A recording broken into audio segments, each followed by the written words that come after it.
Намираме се в арт-резиденция в Старото училище в Горна Липница.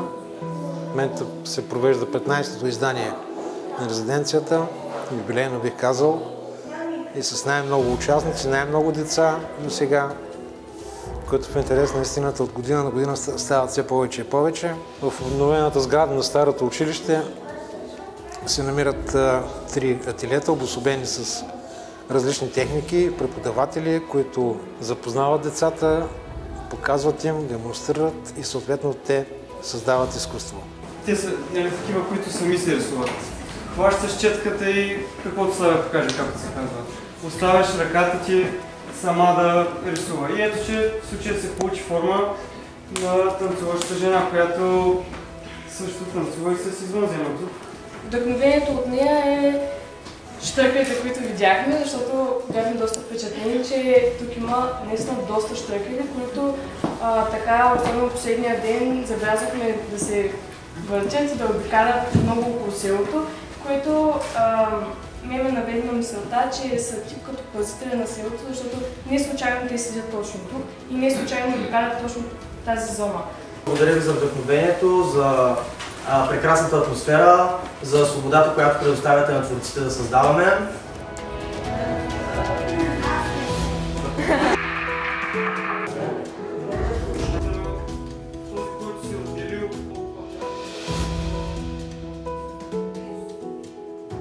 Смея да твърдя, че това е единственото място, както в община Павликени, така и в цяла област Велико Търново, защо не и в страната, което е насочено към забавление за деца, към създаване на творчество от деца и млади творци.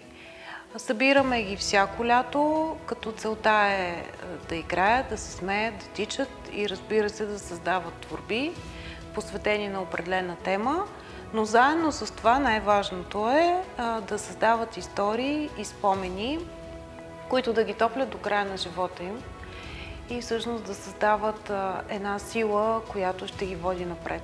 От игрите ние тръгваме и от забавлението, но имаме така по-широка визия за напред. Ние учиме децата и на практика създаваме едно ново поколение от можещи, мислещи и знаещи хора, които имат визия не само за утре или за следващите няколко дни, а за години напред.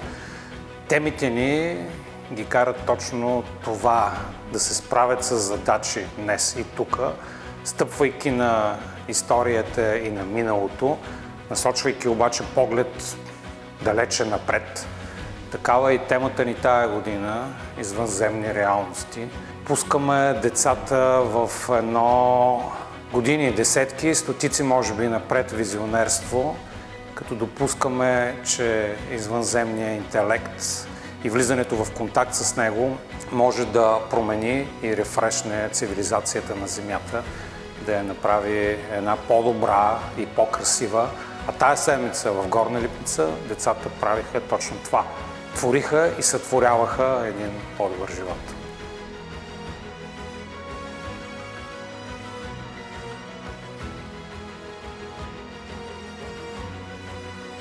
Арт-резиденцията в Горна Липница е един прекрасен пример за това как да се съхранят училищата, които вече са затворени. Всъщност не точно да се съхранят, а направо да им се даде нов живот, защото всички сме свидетели за сгради по селата, които се затварят и рушат, такива бивши сгради на училища, а всъщност в Горна Липница е именно обратното. Училищата се пълнят с деца, с живот, с изкуство, дава им се нов живот и се правят постъпки за запазването на сградите.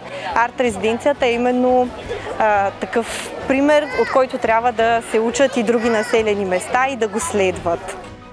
Това е едно събитие без аналог в нашата община, а в същото време с висока добавена стойност, тъй като е свързано с развитието на децата, нашето бъдеще. Поздравявам организаторите, че за поредна година успяха да направят тази инициатива толкова добра. Пожелавам им последващи успехи, също така следващата година да удвоят участниците в тази страхотна инициатива.